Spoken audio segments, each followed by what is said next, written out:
বঙ্গভূমি news, মানুষের সাথে, মানুষের পাশে।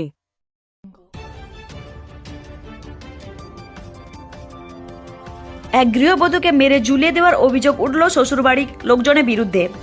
মৃত গৃহবধূর নাম সুমিত্রা কান্ডার, বয়স 23। ঘটনাটি ঘটেছে দক্ষিণ 24 পরগনা জেলার নামখানা থানার দক্ষিণ দুর্গাপুরে। স্থানীয় পুলিশ সূত্রে জানা যায়, মৃতার স্বামী কর্মসূত্রে বিদেশে রয়েছে।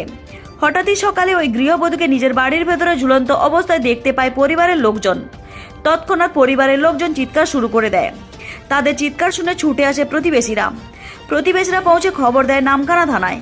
নামখানা থানার পুলিশ এসে প্রতিবেশীদের সহযোগিতায় দরজা ভেঙে ওই গৃহবধূকে উদ্ধার করা হয়।